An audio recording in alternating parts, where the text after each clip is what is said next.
What's up, guys? Big face reveal. We got the webcam on this time. Just gonna be doing a quick little session overview of my sound redesign for Hazard's primary weapon fire and reloads from Overwatch 2. So at the top of the session, we've got these two source tracks. I like to split up the video and the audio tracks separately just because it enables me to quickly like mute and unmute the audio. Whereas in Reaper, if you have the audio baked into the video track up top, if you mute the track, it will also close the video. So it's not very helpful if you want to design with the audio muted. So I just like to split these two up.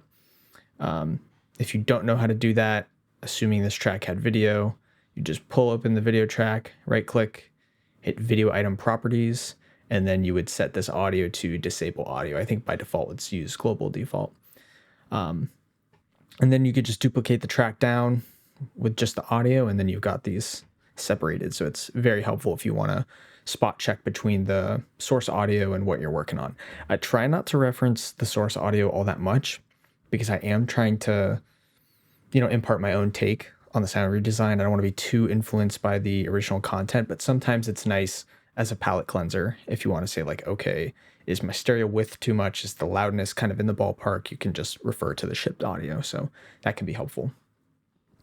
And then below these two source tracks, we've got a mix bus, which is a giant folder track housing a whole bunch of stuff. So let's kind of explore what's going on here. So you can see the mix bus itself is colored orange.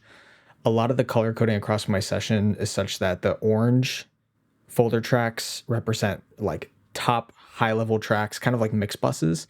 And the yellow folder tracks are just kind of like smaller sub buses. So you'll see all of the components pertaining to the weapon firing live within this yellow folder, but then this feeds into this all weapons bus. It's kind of just a way for me to split up like folder tracks and like big boy folder tracks, if you will. So we've got this mix bus. Inside of there, we've got Hazard all weapons bus. This is just a good way to split up the ballistics and everything pertaining to the weapons, and then having the ambience separately while also being contained within the mix bus itself. And if we scroll down a bit, we've got an effects bus, which houses reverb bus and a delay bus, each with their own little environmental goodies. But you guys are probably less interested in the ambience and more interested in the weapons. So let's talk about those. So inside this weapon fire bus, I break everything up into several components. Anytime I'm doing a sound redesign for something interactive or games related, I try to design the session in a way that would mimic how I would export the assets and eventually implement them if I were working with middleware or game engine or anything like that. So this weapon fire bus has an LFE bus, which just has a little like Lin kick drum here. Nothing too crazy going on there, just adding some low end, cleaning up the low mids there. And then using R-Bass just to supplement that 50 hertz area a little bit. And then I've got a Console 1 plugin. This controls hardware in front of me, but by clicking on each module, you can kind of see what's going on. So a whole lot of nothing, it looks like. All right, let's get out of there. We've then got a transient bus, which, as you can see, all these items are muted. I didn't end up using them for this redesign. A big thing when I'm designing ballistics is that I tend to want to have a separate transient for more like refined or precise weapons. So think a sniper rifle or a pistol or anything like that. But considering right here, this weapon is a lot beefier, shoots these kind of like needle spread pulse things. I didn't think a transient was necessary. I think the emphasis needed to be put more on the body of the sound rather than any transient. So you can disregard this. Nothing going on there. We've then got a shot body bus, which has all these separate little layers, and then a tonal shot bus. So a lot of times when I'm working on ballistics, I like to break up more of like the textured sounds and separate them from anything more tonal. That way I can EQ and compress them a little bit differently. It just makes it a little bit easier. We've got a needle spread bus that just pertains to these needles that get shot out of the weapon. You can see on these first two tracks, I've got one panned 8% left, another 8% right. If I were actually working on Overwatch and I was going to implement these, I definitely wouldn't do this panning. I think for the sake of it being a linear redesign, it's nice to have a little bit of spread left and right to add some stereo width, just a slight little bit. But if you were to implement these in a game, I would much rather do that in the middleware. So you could totally get rid of these too. But for the sake of the redesign, we'll keep them. These are just those little needles that are projectile shot out of the weapon. And then we've got plasma reload indicator bus. So this is just a folder track with these kind of tonal sound effects that would act as a gameplay cue for the player. So if they heard these sounds, they would know, oh, I'm low on ammo. I'm about to reload. I need to be mindful of each shot that I take. So if you open up the video, you can see that there's 8 bullets in this weapon's magazine. So I have 4 plasma reload indicators. So when you get to 50% in the magazine, the last 4 shots are going to have this plasma sound that rises in pitch to try to like subtly let the player know that, hey, I'm out of ammo soon. So moving on, we've got some mech related goodies. You'll see one of these folders is called the normal mech bus and the other one's called the comb filtered mech bus. The reason for that is because I was originally just working with this comb filtered mech bus and I just did a quick bypass of the plugins and I wanted to see which I preferred. And I found that I liked both a little bit, but I didn't necessarily want to mix the plugins in parallel up here with the mix knob and Reaper. Cause to me, it's like super hidden and it wouldn't really be easy to retrace your steps if I open the session up, you know, like months from now.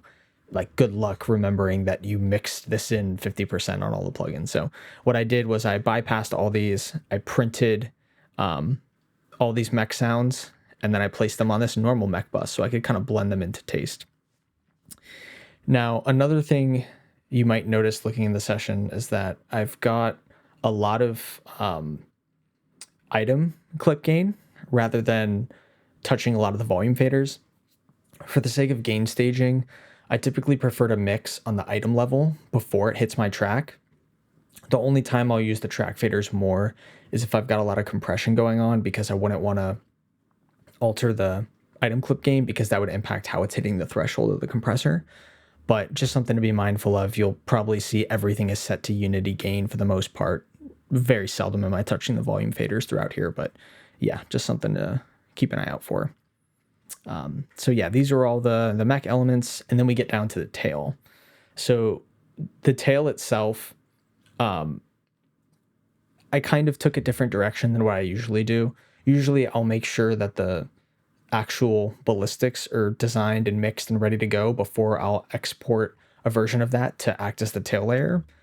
But the tails that I actually used were from when I had the sound like 60, 70% of the way there. And I found that when I re-exported the finished, polished mixed version to use as a tail, it just didn't sound as good. So I kept the old one in here.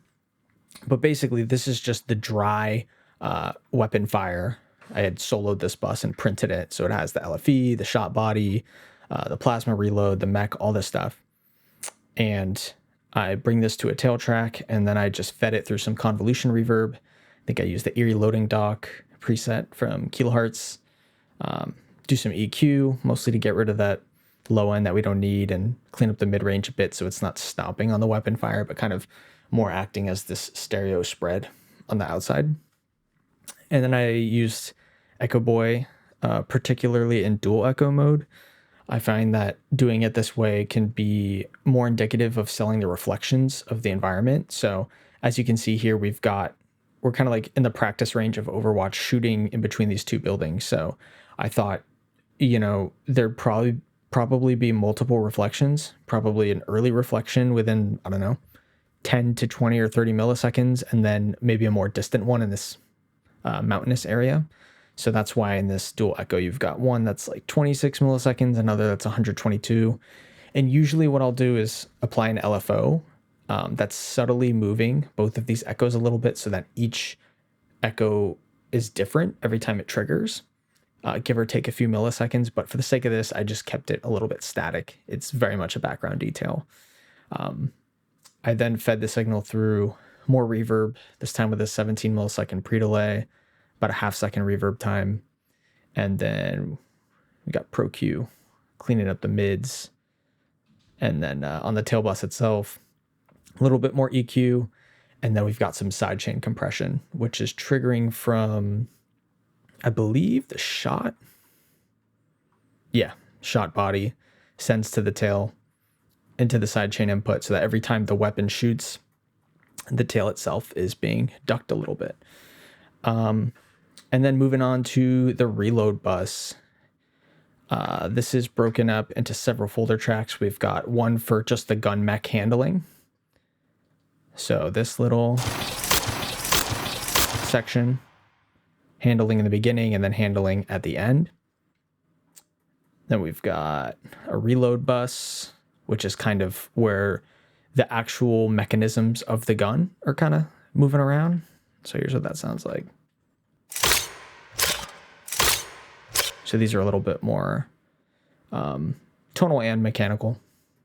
I like to have some tonality in the reload, particularly with higher inflections, because that kind of lets the player know that something is completing or ending. And it's a good way to subtly pass along a gameplay cue to let the player know that the reload's almost finished. And then we've got this plasma reload bus. So this is kind of this purplish plasma milkshake style thing. I don't really know exactly what it is, but yeah, so all that energy based liquid stuff lives in this folder track.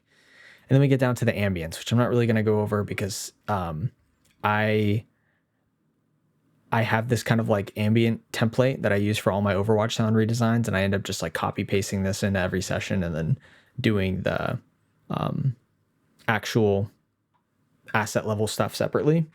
But the one thing I will say about the ambience is it's being, I forget if it's on this one. No, it's not on this arc compressor. It's on this one. Yeah, this one's being sidechained by the gunshot itself, so the ambience is never really the focal point. It's always in the background. At the very beginning, you can hear it clearly. There's nothing going on, but when the actual shot happens, it ducks down a little bit. And the same thing is happening with the effects bus here. It's being sidechained by the actual weapon itself. So now I'll actually kind of go through the weapon and what source I use. So I went over the LFE. This is just I think it was a Lin kick drum. Yeah, and I'm just keeping the subby part of it, cleaning up some of the mid-range. It just adds a little bit of body, nothing too crazy. Like I mentioned earlier, the transient, didn't use it, muted. The shot body, let's hear what we've got here. So just some like super compressed textural thing. I ended up like, after I designed the bulk of the assets, for the sake of copy pasting things throughout the session, I'll tend to consolidate things. So you can see these are all set to the same length. And that way I can copy all these items and like just paste them on each of these markers that I have. So it's a lot quicker to spot everything. So unfortunately, once I glue it, it takes on the track name. So I can't see exactly what the source was, but yeah, apologies for that. Let's move on to the second layer. Yeah, so that almost sounds like rocks moving or like plastic shaking, something like that. Layer 3 all just sounds like shit right now on its own, but it adds a texture. So that's more of like a synthesized, probably something I did in phase plant and then bounced out. Sounds like there's some comb filter ensemble stuff going on there. Same thing in layer 5, probably just a pitch shifted version of it. Yeah, probably some Doppler synthy stuff that I made at some point in time.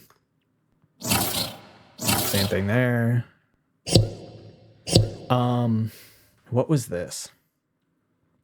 I think I had like one of those old plastic M&M containers that has like the satisfying kaplunk sound. And I think I time stretched it. Like I dragged it out, did one of these guys, and that's how it sounds a little bit deeper. And then just a little air sort of thing. So all together, the shot body bus sounds like this. And we've got some pitch shifting going on at the folder level. So this is kind of indicative of what you would have in Wise if you had kind of like a random pitch shift setup on a layer or a container or anything like that. So I've got the audio follower triggering the pitch. What is that? Plus or minus like 1 semitone or so. So it just adds some variety every time it triggers. Clean up the mid-range, cutting some of the lows.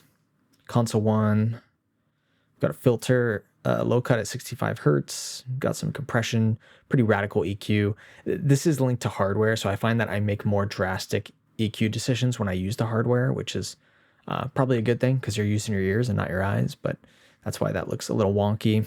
And then we've got some saturation going on here, darker kind of saturation.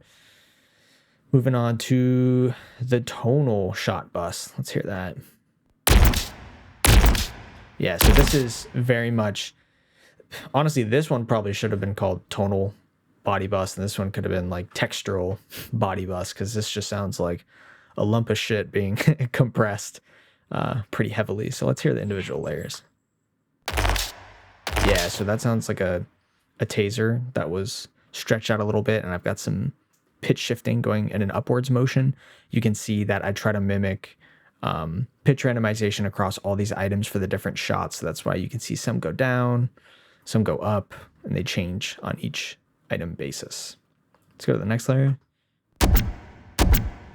I think this was like an 808 that I compressed really hard. I did some pitch shifting stuff, assigned a bunch of LFOs and phase plan, and then just printed out some of the takes that I liked.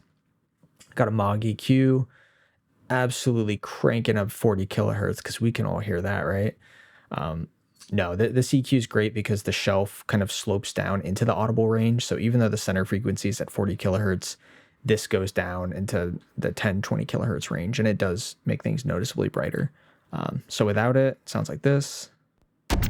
With it, so definitely a lot more squelchy and squeaky. And then this last track, yeah, that sounds like more of maybe this was like a designed gunshot that I pulled from a library and just kind of stretched a little bit. So yeah, let's hear how both of these shots sound together. Yeah, so it's kind of proof that everything's about the sum of its parts, because that sounds a lot better than everything did individually. So now we get to the needle spread bus. Like I mentioned earlier, these are the projectiles that shoot out of the weapon. So these guys. So we've got these kind of like Doppler sounds. I think I used some icicle impact sounds from someone's sound library. Sent them through a Doppler, printed out some of my favorite takes, and kind of a common theme that you'll see throughout the session is, again, these kind of pitch envelopes on each one that are just slightly different each time they trigger. And then we've got a second needle spread. Yeah, so this was just another take from the Doppler, and you can see that I offset them from one another. So this one kind of starts over here, this one starts a little further, just to kind of sell the idea of there being multiple projectiles. If we count, we can see what is that, 3, 5, 6, 7, 8, 9, 10. It's like 10 projectiles in each one. I didn't want to do 10 needles because that would just make the mix busy, and I don't know that it would have relayed that information any better than having like 3 or 4. So for the sake of this, I just did 4. Let's hear layer 3. So yeah, so that's just like a straight up icicle. I wanted something to be like reminiscent of this needler type of VFX that's going on. So yeah, both of these are like icicles. Again, have them both offset so that there's a little bit of spread across them. And then with console 1, we're cutting off everything below 106 hertz, doing some compression. Again, more radical EQ.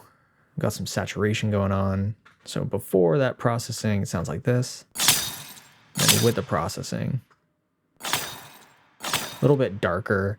I think it sounds worse on its own when we listen to it in a vacuum, but when you put it all together, it being darker, make sure that the shot doesn't sound so fatiguing. Because I remember I was like hunting for this 4 or 5 kilohertz range thing. Yep, you can see it here.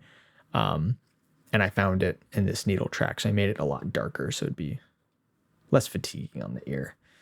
And then on Ozone, I didn't want to mess with the low end too much.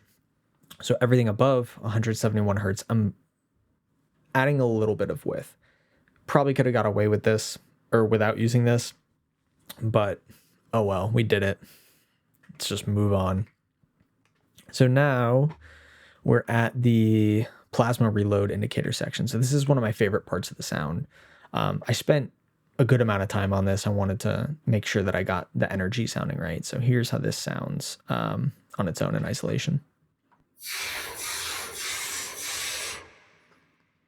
So I needed something that was like a bit airy, a bit more spread on the sides. I didn't want this to be very monofocused. I wanted it to feel like when you're shooting the gun, the ballistics are very tight and centered and focused. But when you hear this plasma reload indicator, it's almost like a non-diegetic sound in a way that's just supporting the reminder that you need to reload soon. So we got, looks like I used cryogenic pulsing room tone. Use this sound of water flowing in a large test tube. Sounds like some noise that was like frequency shifted, driven by an envelope follower. A hose with upward suction. Same sort of thing. This was mud being suctioned through something. I don't know. I think it was recorded on an iPhone. It's a pretty sweet recording for an iPhone capture. And then this sound of sucking through a straw. So you can see all of these have a 3 semitone rising inflection. Again, just to make it clear that as this rises in pitch, you're getting closer to having to reload. And if you listen without all of this processing, it's actually a fairly different sound. So this is without any of the effects on the folder level. And then with them.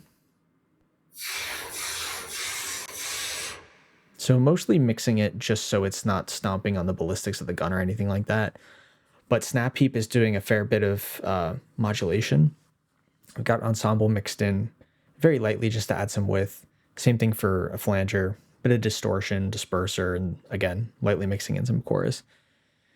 We've got Pro Q3, cleaning up the low end and the low mids. We've got my favorite compressor, a Fairchild 670, just doing some compression. Time constants are all the way to the left, so that's a fast attack and fast release time. So that's really kind of like smoothing out the sound. I didn't want any transient detail. If I did, this would probably be on like 3 or 4, because in this plugin, the further to the right you go, the slower the attack and release. So we got an API 550B. I usually never reach for API EQs, not because I don't like them, but because I forget I have them. But in this case, I just cranked up 3K a little bit and dipped out 300 hertz. We've got kilohertz convolver using the Noise Phaser 2 preset, mixed in completely, and then more EQ. The reason that I added a convolution reverb was mostly just, again, to kind of like put this in a non-diegetic space, and to add some width. So again, without everything,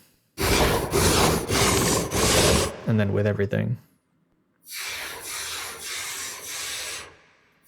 Okay, now we've got the normal mech bus.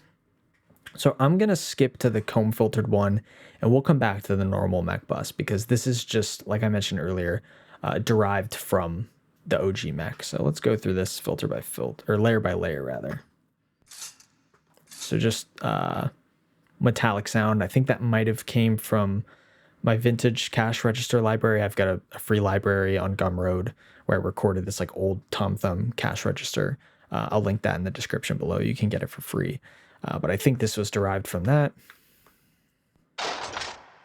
I think this came from, I'm so sorry if I butcher your name, Slava Pogorelski's steampunk starter kit library. Like he gave out some free sounds from it. I think that's what this was from. This is just a little metal squeak. More metal rattling.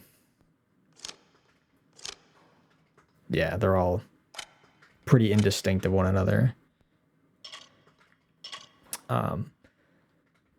But without processing, here's how it sounds. And then with processing, so cleaned up a little bit more. Console 1, we're cutting everything below 144 hertz, doing some compression. Again, look at this nasty EQ curve. Gross, but who cares? Just matters how it sounds. A little bit more saturation. Got a comb filter mixed in slightly at 30.2 hertz because that matters so much. And then I'm pitch shifting and formant shifting the sound down by 7 semitones, and I'm adding quite a bit of drive. I found that the mech was like a little bit shrill and thin, and I wanted it to be a bit bulkier to match the size of this weapon, so I pitched it down to kind of add some more weight. Decapitator, just a little bit of saturation. I used the N style. Usually I stick with the A and E, but in this case I liked N. Stereo Lab, I think I was like monoing this. Yeah, dialing back the image. So that'd be very front and center. Didn't want it to be too wide or anything like that. So now we're on the tail. I already went over that, so we can skip that. Sorry, I went like super out of order in this video, but my brain is drawn to like a million different things, and this is totally not pre-planned. It's one take. We're doing it. So moving on to the reload. Let's actually, before we go to the reload, let's talk about the weapon fire bus, because everything eventually feeds into this, and there's quite a bit of glue keeping everything in shape. So I've got a filter cutting everything below 29 hertz. Just excessive like rumbly stuff. Not that this is going to make a huge difference, but wanted to clean it up a bit. I used a transient shaper to add a little bit more punch. So this is basically just cranking up the attack slightly. We've got some compression going on, very light compression, and a little bit of EQ, dipping out some of the mids and the low mids, and then quite a bit of saturation, just to darken the sound up a little bit and make it less fatiguing. Then used a Pultec EQP 1A, my favorite EQ, boosted at 100 hertz a little bit. Did the classic boost and attenuate trick where it kind of like adds this dip in between the lows and the low mids that tends to be pretty satisfying, gives you a little bit more headroom, and just sounds good on a Pultec. I then used SSL's native saturator just because I haven't pulled out this plugin in a while. Could have used any saturator. It's not doing a whole lot. Black box because it's awesome. Just sounds good. Pretty much everything. A little bit of saturation, some pentode, and focusing on the low frequencies just to kind of like even out the sound a bit. It sounded a little bit mid-rangey to me, so I kind of quickly rectified that with this plugin. And then C4, a little bit of multiband compression on the low end and the top end. Again, just to control the sound a little bit more. You can see the low mids and the mid-range are bypassed. Didn't want to touch any of that. Just want to clean up the low end and the top end. So if we play the weapon fire bus with all of that bypassed, and then with it enabled, so a bit punchier, more rounded out. Sorry for the latency too. Session's like pretty big, and recording at the same time probably isn't helping. So let's go on to the reload bus. So we've got some gun mech handling, more mech, and then the plasma reload. So let's go through these bit by bit. So for the handling sounds, this is just when the gun's lifted here, and then when it's dropped at the end. So let's play those in isolation. So I'm probably gonna have no idea what the source was for these, but I'll try to figure it out. So we got a car jack, little rattle. What's this? Yeah, another little snippet from this metal wrangle car jack. Same, using lots of bits and pieces of that. Looks like a chamber eject sound. Wooden ladle just to add some movement, because I initially added this so there'd be like a low end component of feeling this character lift up the gun. Sounds bad in isolation, but it adds like the slightest bit of bottom end in context. More of this metal wrangle car jack. God, I use this fucking everywhere in this redesign. Yeah. What's this? Plastic mechanic stuff. Yeah, that's all pretty much the same. We got a Nerf gun. Got a door latch. Yeah, I remember really struggling to figure out the Foley for this. So that's probably why you see this like random array of things that are all pitch shifted and stretched out. But without the processing, this is how they sound.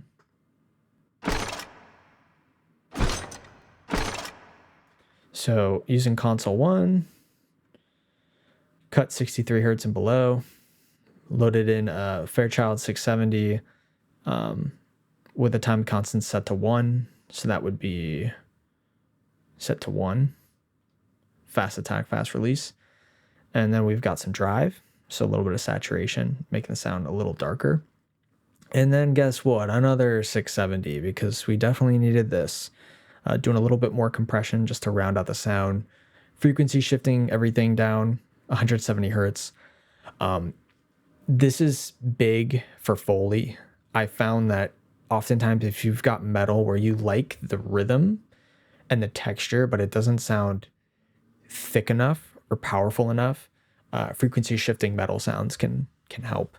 I find pitch shifting doesn't always work because you bring out like artifacts, but when you frequency shift, for whatever reason, it adds this like smeary quality that just works sometimes. Wanted to add some weight, so we got our bass almost at 80 hertz, just pumping in some more body.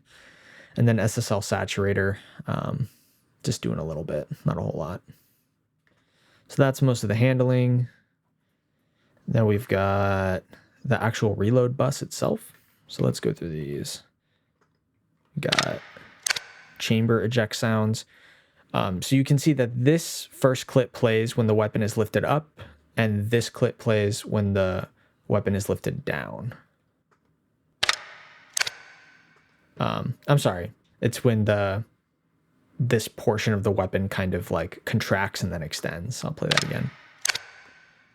So you can see that this one pitch shifts up. I think this one also does, but this is just the same take copied over and then reversed so that it has like a similar feel to it. And then we've got more of these weapon rattling sounds.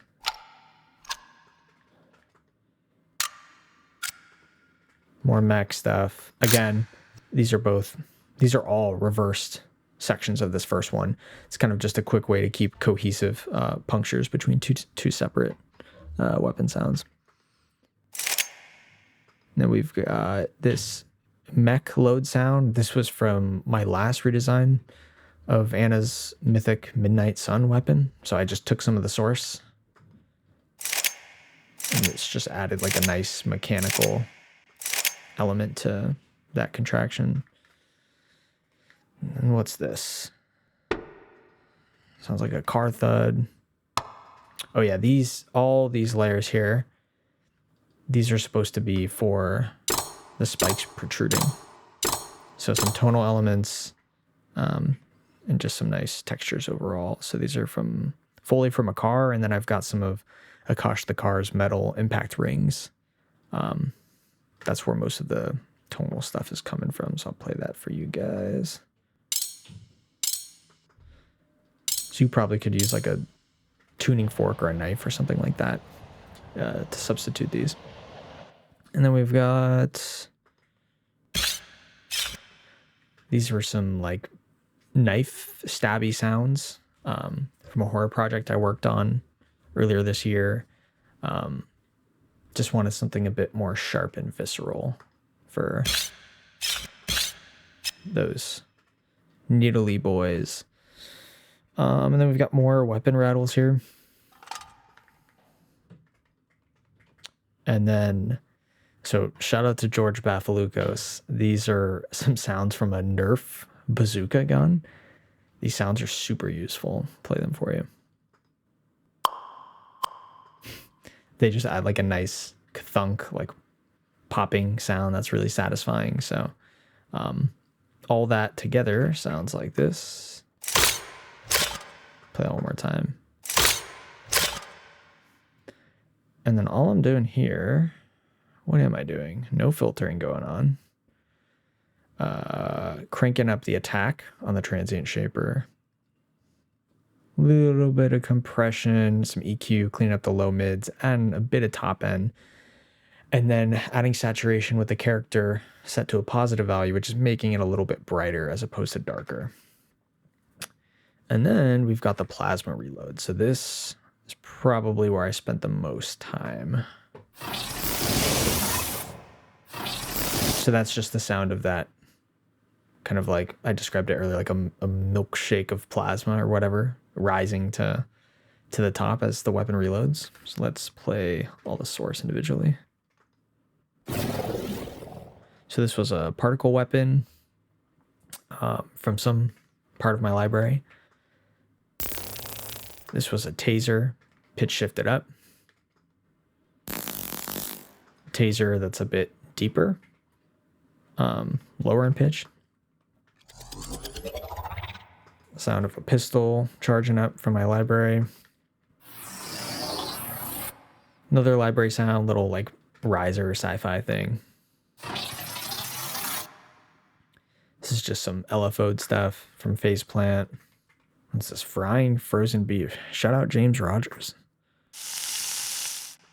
Yeah, so that just adds kind of like some thickness to this milkshakey concoction. Used OTT to bring out some brightness. Just mixed in about 43%. Usually that's more than I'll mix OTT with, but it worked. Cutting off everything below 120 hertz, adding some transients to it, and then making it a little bit darker with some saturation. More of that cryogenic pulse room tone that I used in earlier sections. I think I copy and pasted a lot of this stuff. Yeah, the hose suction, the mud suck stuff. I think this was from here. Yeah, this plasma. Yeah, this is like the reload indicator. I copy pasted some of those down because I felt like the design needed some of these layers. So you've heard these, the straw suck, all that stuff. And then these last 4 layers are some of the most important, I think. These are just filling out like the mechanical details. So these 2 are like steam bursts. So these accompany right here, this little like void steam. And then this one is also accompanying the steam, adding a little bit of body to it. And then this is the actual like tonal beep that's mixed very lightly. Like it's not loud enough to where I think players will recognize it as a beep, but it's tonal in nature enough to kind of subconsciously let you know that your reload's completing. So all of this together sounds like this. So in the full context, the beep is mixed somewhat lightly in there. I didn't want it to be like this annoying beep that you hear every single time you reload. So it's kind of tucked into the texture of everything else going on. And then at the top level, just, again, no filtering, I guess. No saturation. Yeah, this plugin was useless in this case. Could have got rid of that. And then OTT mixed in at 20% just to add some color and stuff. And yeah, that's pretty much it. All of the reload stuff then feeds into this reload bus where we're cutting everything below 52 hertz, EQing out some of the low mids and the low lows, doing some more saturation, but the darker saturation type. And then, guess what? Fairchild 670, once again. Just kind of gluing everything together. So without this processing, with the processing. So it's a little bit more cohesive. I think the compression just kind of ties it together nicely. And then all of this stuff feeds into the all weapons bus. So this all weapons bus includes both the weapon fire and the reload. So we've got console 1, no filtering going on, very light compression. You can see 2-to-4 ratio, 2-to-4-to-1, 2.4-to-1, I think. Whatever, it's not doing much. Drive, not even being used. Then we've got, once again, 670. Can you tell I bought this for Black Friday? Because I'm using it on everything. 670, I set the time constants to 2. So it's still a fast attack, fast release, but a little bit slower than the setting of 1. I wanted some of the transient detail to come through, but I still wanted to round out the overall envelope of the weapon. So then we've got an EQP1A, boosting at 60 hertz a little bit, just to round things out. And then boosting at 16 kilohertz a little bit, just to add some top end. And then an L1 just to control things, not hitting it too hard. So here's all the weapons without this processing.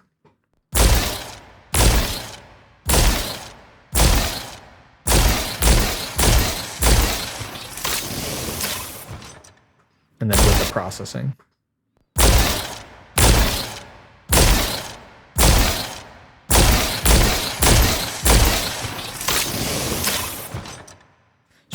Cleans it up ever so slightly. Again, sorry for the latency with the playback. And then on the mix bus itself, I'm using Metric Halo's mix head plugin, which is just adding a little bit of drive into the input, adding a little bit of top end here, and that's it. Really not doing a whole lot. Then using the Shadow Hills mastering compressor. So I've got both the discrete and optical compressors engaged, but this is like barely being touched. And then we've got Ozone 9. No EQ going on. Could have got rid of that. Just setting a ceiling at -1 decibels. Could have engaged True Peak. Some sounds, I don't like the way True Peak handles transient responses, so I tend to leave it off when I'm designing weapons, but yeah, very, very basic settings. Didn't even mess with the attack time here. So now we'll play the whole thing without the mix bus processing. Actually, let me start from the top.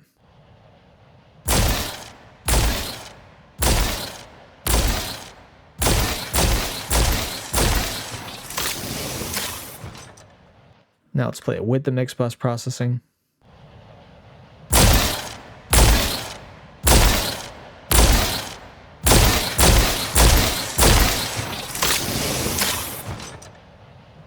So it's a bit of an unfair comparison because it's clearly louder post-processing, but it just kind of glues everything together. Sounds a little bit more cohesive. And then one thing I forgot to talk about was the reverbs and delays. The reverbs are just, I've got a slapback verb delay. That's just some convolution reverb, and then snap heap. I've got this audio follower driving the mid-range band, so it's kind of bumping it up and down a little bit each time, so it feels different. I've got this brighter diffuse reverb. That's just the clappy preset from Kilohertz Convolver. And then as far as the delays, got Echo Boy once again doing the dual echo thing where you've got 2 separate echoes at different times just to simulate the environment responding to the gunshots and kind of varying a little bit each time. And then some EQ, so nothing is kind of stomping unnecessarily. And then that all feeds into the effects bus. Some more EQ, an imager that's kind of like pushing this mid band a little bit wider while also tightening up the low end. could probably don't need this. It's not doing too much. The ambience is already low in the mix. And then just, again, sidechain compressing these based on whenever the weapon is firing. And yeah, that's my long-winded explanation of how I designed Hazard's primary fire and weapon reload sounds. Thanks for watching.